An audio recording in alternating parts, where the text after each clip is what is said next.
এটা দিব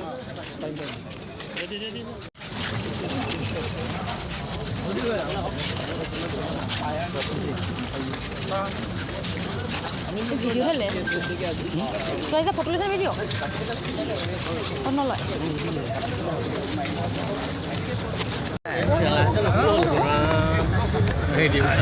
এইটো মইতো বহু ইলেকশ্যন খেলিলোঁ না দিছ ইজ দ্য বেষ্ট মানে ছাপৰ্ট ফ্ৰম দ্য মানে পাব্লিকৰ পৰা এইবাৰ মেক্সিমাম ছাপৰ্ট এনেকৈ মুকলিকৈ দেখুৱাইছে আগতে আমাৰ সাধাৰণতে আহোঁ যাওঁ দি থৈ গুচি যাওঁ নমিনেশ্যনৰ ফাইল কৰোঁ কিন্তু এইবাৰ উৎসাহটো বিশেষকৈ হিমন্ত বিশ্ব শৰ্মাৰ যোৱা 5টা বছৰত প্ৰত্যেক মহিলা শিশু বৃদ্ধ নিবনুৱা চবৰ কাৰণে যে কিছুমান একদম মেজৰ স্কিম কিছুমান ল'লে এই স্কিমবিলাকে প্ৰত্যেকটো ছেকশ্যনকে টাচ কৰিছে আৰু সেইকাৰণে মানুহে এই ইলেকশ্যনটোত তেওঁক সমৰ্থন কৰাৰ বাবে আমাৰ ফালে মানুহবিলাক ওলাই আহিছে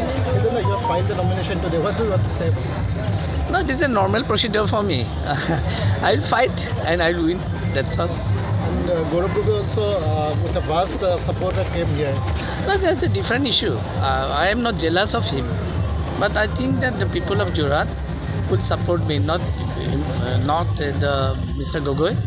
As for last 2 years, what he has done in Jorhat LSC, out of 10 LSC, what he has done, he cannot give a report card. Okay, so all right, he's a good orator, but I don't think he can develop Jorhat.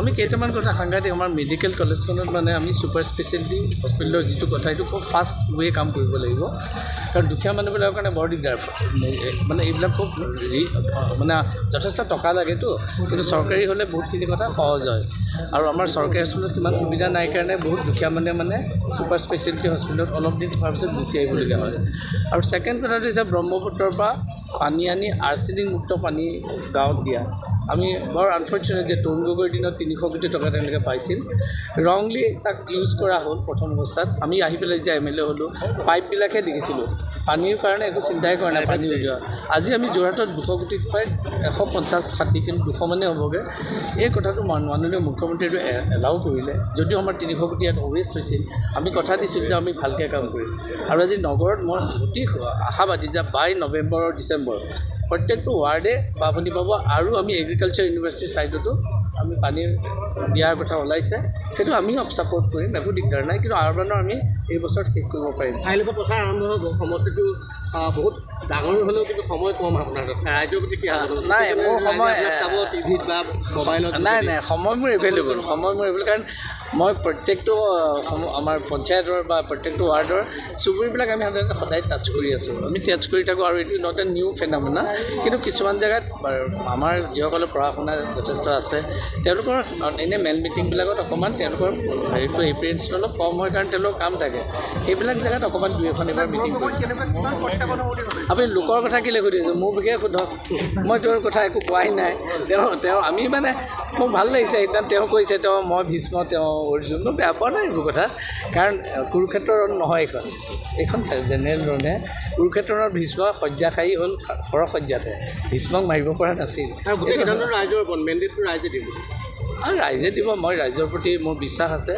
নহ'লে মোকনো কেলৈ মানুহে বিচাৰিছে ময়ো এনেই মই ভাবোঁ যে কেতিয়াবা ভাবোঁ যে আমি এটা দীঘলীয়া কাৰ্যকালৰ কাৰণে হৈ আছোঁ কিন্তু কিছুমান হাফ ডান ৱৰ্কবিলাক এৰি দিব মন নাযায় যেনে খোৱা পানীটো আৰু মই যে ক'লোঁ খোৱা পানীটো আমি যদি কৰি থৈ যাব পাৰোঁ মই খুব হেপ্পী হ'ম নহয় নিশ্চিত ভগৱান আছে ওপৰত তেওঁহে কৰিব কিন্তু মই নিশ্চিত কিন্তু ভগৱানেও মোক এটা মানে কি ক'ম ব্লেছ কৰিব লাগিব আৰু কাৰণ ভগৱানৰ ব্লেছিং নোহোৱাকৈ মই কেতিয়াও কিবা এটা হ'ব নোৱাৰোঁ কিন্তু মই আশাবাদী পাব্লিকে মোক ছাপোৰ্ট কৰিব ভগৱানেও তেওঁলোকক মই ভাবোঁ চবকে সেই এটা ক'ব যে তই হিতেন গোস্বামীকে ভোট দে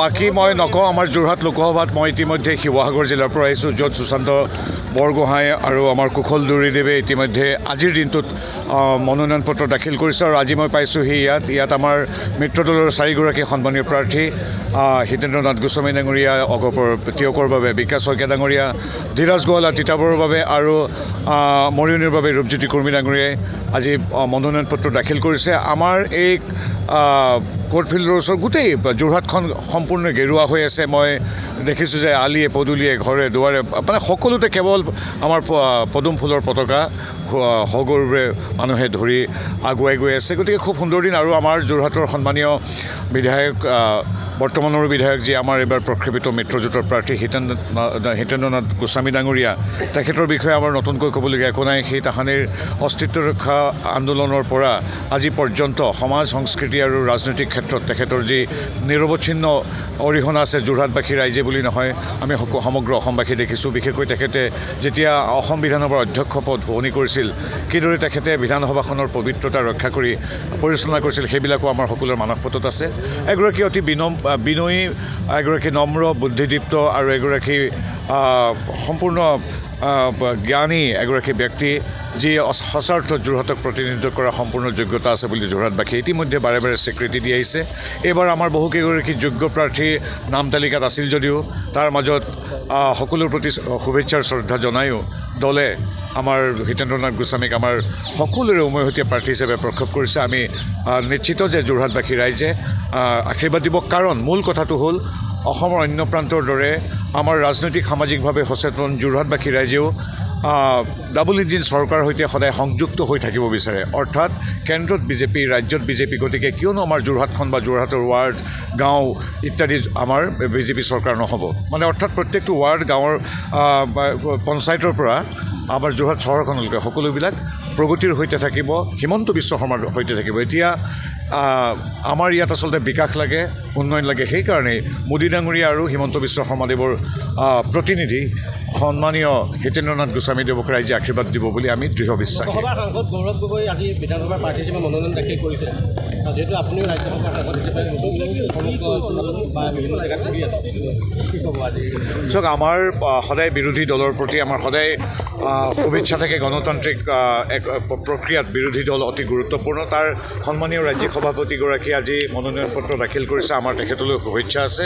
কিন্তু মোৰ আকৌ এতিয়া আহোঁতে এই সন্মুখৰ গেটতে সুধিছে যে ৰাইজে এটা প্ৰশ্ন কৰিব লাগে তেখেতক, এইটো যোৰহতীয়া ৰাইজৰ কথা। যদিহে হাইপথেটিকেলি কাল্পনিকভাৱে যদি তেওঁ ধৰি লোৱা হ'ল জিকিলে, তেওঁ তেতিয়া কি কৰিব? তেওঁ তেতিয়া লোকসভাটোত ৰিজাইন দিব, যদি জিকে যোৰহাট বিধানসভাটো ৰিজাইন দিব। হাইপথেটিকেলি যদি ধৰি লোৱা হ'ল জিকিলে বুলি আমি কাল্পনিকভাৱে ভাবি লওঁ। এই প্ৰশ্নটো আমাৰ দুৱাৰমুখত আমাৰ এই নবীন পুস্তকালয়ৰ ওচৰত দুজনমানে কথা পাতি আছে। এই কথাটো বহুতৰ প্ৰশ্ন। তেওঁ পিছত যেতিয়া যিহেতু এই চৰকাৰখন হ'ব, আমাৰ ডক্টৰ হিমন্ত বিশ্ব শৰ্মাৰ নেতৃত্বাধীন চৰকাৰ, আৰু আমাৰ প্ৰতিনিধিজন হ'ব যোৰহাটৰ পৰা নিশ্চিতভাৱে যোৰহাটবাসী আশীৰ্বাদেৰে হিতেন গোস্বামী। কিন্তু তেওঁৰ মনস্তাত্ত্বিক স্থিতিটো আমি জানিব বিচাৰোঁ। যদি তেওঁৰ দৃষ্টিকোণৰ পৰা কেনেবাকৈ যি কৰে, তেওঁ পুনৰ আকৌ লোকসভালৈ গৈ আমাৰ যোৰহাটটোত এৰি দিলেহেঁতেন নেকি? গতিকে এই প্ৰশ্নটো লাখটকীয়া প্ৰশ্ন এটা আমাৰ নবীন পুস্তকালয়ত সুধি আছে। কিন্তু সেই প্ৰশ্নৰ উত্তৰ তেওঁ এইকাৰণেই দিবলগীয়া নহ'ব, কাৰণ ভগৱানৰ আশীৰ্বাদত, যোৰহাটবাসী ৰাইজৰ আশীৰ্বাদত পুনৰবাৰ আমি নিশ্চিত যে যোৰহাটবাসী ৰাইজে হিতেন্দ্ৰনাথ গোস্বামীক আশীৰ্বাদ দি ডাবল ইঞ্জিন চৰকাৰ, যে কেন্দ্ৰত বিজেপি, ৰাজ্যত বিজেপি, গতিকে যোৰহাটতো বিজেপি, এই যিটো সূত্ৰ নতুন প্ৰজন্মৰ পৰা জ্যেষ্ঠজনলৈকে সকলোৱে আজি মানি লৈছে, আশীৰ্বাদ দিবলৈ আগবাঢ়িছে, আমি ভাবোঁ সেইটোৱে হ'ব। গতিকে এই প্ৰশ্নটো হয়তো তিতাবৰটো আপোনালোকে কোৱা নাছিলে, এইবাৰ তিতাবৰ যিহেতু আপোনালোকে এজন নতুন প্ৰাৰ্থীক দিছে, আৰু তিতাবৰৰ প্ৰাক্তন বিধায়ক ভাস্কৰ বৰুৱা এগৰাকী খুব ভদ্ৰলোক, তেখেতৰ প্ৰতি আমাৰ শুভেচ্ছা আৰু সন্মান আছে। এগৰাকী তেখেত চাহ খেতিয়ক, উদ্যোগী। গতিকে তেওঁ বিগত সময়ছোৱাতো আমাৰ সৈতে বিজেপি চৰকাৰৰ সৈতে খুব সমিল মিলেৰে কাম কৰিছিল। এইবিলাক কাৰণতে হয়তো তেখেতে টিকেট নাপালে, কিন্তু এগৰাকী সন্মানীয় বিধায়কেতো চৰকাৰখনৰ লগত কাম কৰিবই লাগিব। সি যি কি নহওক, তেখেতৰ কথা সুকীয়া। কিন্তু আটাইতকৈ ডাঙৰ কথা, এইবাৰ সমগ্ৰ অসমৰ দৃষ্টি নৱপ্ৰজন্মৰ ওপৰত পৰিছে। তাৰ ভিতৰত অন্যতম হ'ল তিতাবৰৰ সন্মানীয় যিগৰাকী NDA তথা বিজেপিৰ আমাৰ প্ৰাৰ্থী ধীৰাজ গোৱালা। ধীৰাজ গোৱালা কেৱল আমাৰ যোৰহাট বা তিতাবৰৰে নহয়, তেখেত সমগ্ৰ অসমৰ এগৰাকী অগ্ৰণী যুৱনেতা। চাহ জনগোষ্ঠীৰ নেতৃত্ব দি আহিছে কাৰণে কেৱল তেওঁ চাহ জনগোষ্ঠী নহয়, বৃহত্তৰ অসমীয়া সত্তাৰ, বৃহত্তৰ অসমীয়া জাতিৰ নৱপ্ৰজন্মৰ যিকেইগৰাকী অগ্ৰণী যুৱ নেতাক মানুহে মানে স্বীকৃতি দিছে, মানুহে তেওঁলোকৰ মুখলৈ চাইছে। তাৰ ভিতৰত অন্যতম হ'ল কেৱল চাহ জনগোষ্ঠী বুলি আমি কেতিয়াও নকওঁ, সমগ্ৰ অসমীয়া বৃহত্তৰ জাতিৰ এগৰাকী অগ্ৰণী যুৱনেতা ধীৰাজ গোৱালা। গতিকে ধীৰাজ গোৱালাকো ৰাইজে আশীৰ্বাদ দিব বুলি আমি ইতিমধ্যে মানুহৰ মাজলৈ গৈছোঁ। আৰু এই কথাটো বিশেষকৈ যোৰহাটত ইমান প্ৰযোজ্য নহয় যদিও তিতাবৰ, নাজিৰা আৰু শিৱসাগৰত প্ৰযোজ্য, যে তাৰ সন্মানীয় বিধায়কসকল বিৰোধী দলৰ হোৱাৰ বাবে কিমান পিছ পৰি আছে অঞ্চলকেইটা।